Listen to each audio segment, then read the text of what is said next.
And now we will hand it over to Justin. So Justin is an owner of Worldwide Quest and director of its Quest Nature Tours branch. He is also a director of Birds Canada and past president of the Toronto Ornithological Club. Born and raised in Canada's capital, Justin has been keenly interested in nature since he was a small child and began leading bird walks at age 14. Justin worked for several years with the senior naturalist as the senior naturalist at Ontario's world-renowned Algonquin Park, where he coordinated the park's interpretive program and acted as lead howler for the park's celebrated public wolf howl events. Justin has been an international traveler since childhood and loves to showcase opportunities for nature lovers to connect with interesting places and wildlife worldwide. So I will turn it over to you. Great. Well, thank you so much, Nick, and thank you, Cheryl, for that summary of the Panama trip. And it's great to be here tonight. And my own connection with Nature Alberta starts, funny enough, when my sister moved from Ontario to Alberta 10 years ago, and I happened to be birding in Elk Island National Park. And I met a gentleman who was looking up in a tree with his binoculars, and he would look like a birder. He looked like someone, maybe like me. He's a naturalist. He's looking at something. And I had to get out of my car and ask him, "What are you? What is it you're looking at? If you don't mind telling me." And he was looking for an eastern bluebird, which is fairly rare in this part of Alberta. And we struck up a conversation, and he was actually on the board of Nature Alberta. And so my connection with both Alberta and Nature Alberta started that fateful day. And so glad to have this opportunity now to work with an organization like Nature Alberta to offer these travel opportunities that connect people who have a shared interest together and take them to discover interesting places. And so we are tonight. I'll be talking to you. I'll give you a sort of a digest of the trip to Jamaica that we're planning for members, friends, and supporters of Nature Alberta. And as Cheryl spoke about earlier, our tours are all about small group experiences, mindful of the places we're going to, experiences that connect us to local naturalists and environments, and leave us with a greater understanding of the location and the context for the places that we visit. So Jamaica is certainly very, very well known by name, and probably as a country of its size, of its small size, which we'll talk about in a moment. No country has a greater cultural influence for a country that's so physically small. Everyone's heard about jerk chicken. Everyone's heard reggae music. And so we all probably have an idea of something that's Jamaican or might be Jamaican. But in a way, there's a lot of parts of Jamaica that are not so well known. The natural history, the nature, is one of those things, especially for outsiders. And I thought I would give you a little bit of an overview of Jamaica, since it's where we're planning our trip. Of course, Jamaica, as I said, is a small country. It is an island in the Caribbean. It's in the western part of the Caribbean. This is the island here, what it looks like in green. And this is it here down kind of in the central area of the Caribbean basin. You have the large islands of the Caribbean called the Greater Antilles. So it's actually the third largest island of the Caribbean, far behind Cuba, which is right up here, and Hispaniola, where Dominican Republic is. But third largest island, but it's not very big. It is quite small. It's located well within the tropics, and I loved looking up and doing some research on like how big is Jamaica compared to, let's say, Alberta, for example. Jamaica is about 11,000 square kilometers in size. I found out that Wood Buffalo National Park, up here, mostly in Alberta, but partly in Northwest Territories, is almost exactly 4 times larger than Jamaica. So basically, Jamaica is as large as Wood Buffalo National Park that's in the Northwest Territories. So it's, as a country, it's really small. It's really, really small, but it really packs a punch in terms of nature. It's a very varied landscape. This is an elevation map of that small island. And you can see a lot of green. The deep green hues are the lower elevations. The yellow and the more you get into browns are higher elevations. And you even get some white here on the right side here, the east side of the island. I thought it might be snow. They can actually get snow up here. It's actually high enough. but it's snow. It doesn't stay. This is not actually glaciated, glaciers up here, but it has a very highly varied topography. And so it gets a lot of different influences. So it's not just a one homogeneous island. It's really varied. And you get, with variety, you get lots of different habitats. So in the higher elevations, they actually do get a lot of rain. You can see some actually coffee shrub right here in front of in the foreground of the image. They grow coffee. Blue Mountains. You might have heard of that area, Blue Mountain coffee. So it's some parts are very high. They get a lot of rain. There's a lot of precipitation. With that, I mean, the plant growth in these areas is lush, and things like ferns, which need most of them need a lot of precipitation. There's lots of ferns, lots of variety of ferns. These are all different ferns that can be found in the same patch of forest, and they get enough rain and that you have some ferns that are these tree ferns. This thing at the center here, it's a huge fern, and there's just a ton of vegetation, a lot of precipitation up here. Some areas look similar to this area in the western part of the country. They look like mountains. They're not as high, but they're very different in other more subtle ways. This is the Cockpit Mountains in the northwest of Jamaica. It actually has the largest continuous area of rainforest in Jamaica, but it's very different below the canopy because this is an area of karstic topography with very porous soil, or rather bedrock, which collapses. It's soluble. You get formation of caves, and so the substrate of the forest is really actually it tends to be dry. It tends to create a dry environment. It's really the rain that keeps it wet. But the plants here are very different than in the east. If you can believe it, Jamaica has cacti. Like this is an opuntia native to Jamaica, which is like the plains prickly pears that you'll get if you're living or visiting southeastern Alberta. Very similar. So it actually has very dry areas that support cacti. And then of course it's an island surrounded by salt water, and there's habitat that you only find along the coastlines, like mangroves, mangrove forest. Mangrove is this tree here with these kind of aerial roots that descend. It grows in tidal areas where there's tide.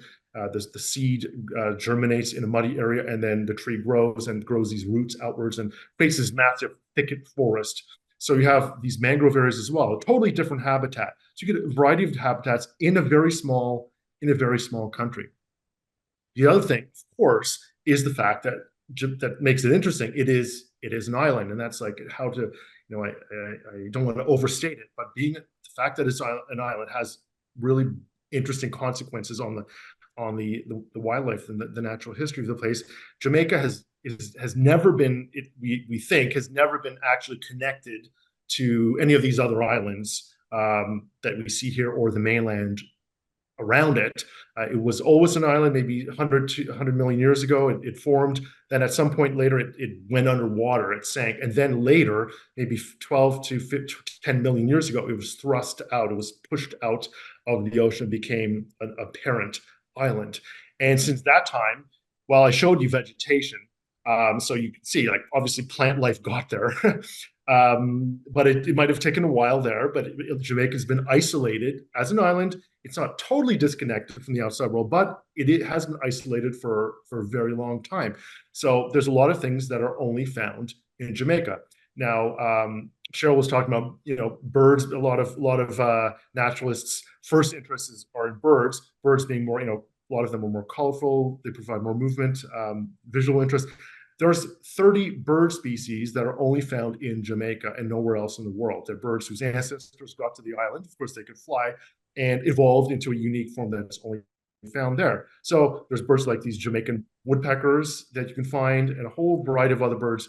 Can you guess an Alberta bird that is closely related to this Jamaican endemic bird species?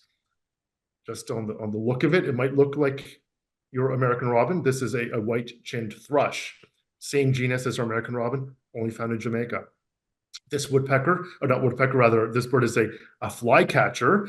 I know you have a lot of least flycatchers and some other flycatchers in Alberta. This bird is called sad flycatcher. It's literally called the sad flycatcher. It's only found in Jamaica. The Jamaican oriole, beautiful, colorful bird. I know you have orioles also in Alberta. the Baltimore Oriole, I believe you have coming up into your province. This is a Jamaican Oriole, only found in Jamaica. And many of them are quite attractive, but some of them are hard to see, like this crested quail dove rather. Beautiful, beautiful dove. There are many doves in the Caribbean, and this is just one of the more skulky ones and beautiful, but only found in Jamaica. Now, and birds are the things that catch our attention, but there's a lot of plants that are only found in Jamaica, and there's butterflies that are only found in Jamaica, and maybe surprising if you haven't visited the Caribbean before, especially, is there's a lot of reptiles, a lot of lizards, especially that are only found on certain islands in the Caribbean. And Jamaica has its own number of endemic reptiles, especially lizards, that are found. Some are quite colorful. They're all inoffensive. They're not dangerous or anything, and most of them near you. But once you get into the birds and start noticing things around you, you'll start to notice these lizards also hanging on tree trunks and such. So there's a lot of movement around, and the birds sort of tend to draw us into the environments, and then we get a chance to notice. So a lot of endemic reptiles, and there are also, some of you might recognize this bird. It is, in fact, by the tail rather, it is a red-tailed hawk, a common bird in Alberta. They have them also in Jamaica. So there's actually some things that Jamaica shares with the lands beyond that are also here. So you get this interesting mix of things that are only found in Jamaica, and then some things that are actually strangely familiar. Earlier, Nick was showing the beautiful pages of the Nature Alberta magazine, and this bird was in it, the American redstart, which is a warbler that breeds widely in Alberta, and it winters in the Caribbean, and you'll find it in Jamaica wintering. So there's this kind of mix of familiar and unfamiliar that you can see in Jamaica. So the tour that we've designed here and that we're offering to Nature Alberta is meant to really cover as much variety of the different habitats in Jamaica and offer the opportunity to see those places, and also to see the wildlife, the flora and the reptiles and everything else that's here, and also get a little bit of a sense of the culture as well, because Jamaica is unique. And so on this tour, we start with the green dot is here, which is Kingston, which is the capital of Jamaica. And then we do this sort of counterclockwise and then westward journey along the coast, along the eastern coast here, up into the Blue Mountains at higher elevation, crossing to the south side here in the lowlands, and eventually ending in Montego Bay, where the red dot is, over 9 days. And so we do get that sense of places. We get into the hills, into the more cooler areas. Jamaica is very much a tropical country, but some of the higher places are actually cool and really refreshing. And the coastal areas are warmer, and you'll get to places that are almost like a semi-desert. You might see some cacti here, some really tall cacti in the background here. There are basically kind of desert-like areas as well. So you get a sense of that variety of the places. And on this tour, we will be joined, of course, Nature Alberta's own very accomplished Aaron McCloskey will be your tour leader for Nature Alberta. And we also have a very accomplished Jamaican naturalist. This is Anne Haynes Sutton, who is Jamaica's foremost naturalist, author, and conservationist. And she'll be our local host, providing all that special insight into the different places, the wildlife, particularly the birds, but for reasons I'll get into in a couple of minutes, a lot more than just the birds. And so we stay at a variety of different, I'll call them quaint accommodations. We like to stay in any one place at least 2 nights, sometimes 3, but at least 2 nights, so we have a chance to actually enjoy each location without feeling, travel exhaustion, let's say. So we have a variety of different places that are chosen for their proximity to the natural environments we want to visit. One of them here is called the Great House, and this is actually Anne Haynes Sutton's home, or Jamaican naturalist's home, and we get for 3 nights to actually stay in her home in a really interesting area as well, and get a chance to visit, just explore the grounds around. Lots of flora, lots of bird life, and such. So she's hosting us at her place for 3 of the nights, and so we get really special insights.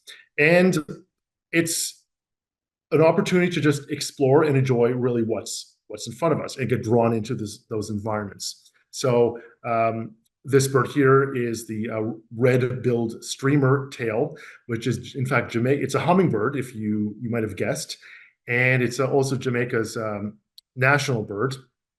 We'll have a chance to see many, or if not all, of the endemic birds in Jamaica. And as we look and as we explore, we'll have a chance to see other things, different butterflies, some of them endemic, other wildlife we might not have been expecting, like crabs in the mangrove swamps, and a huge variety of flora, such as this plant, which is called the Jamaican poinsettia, which is very closely related to the poinsettia that we get at Christmas time.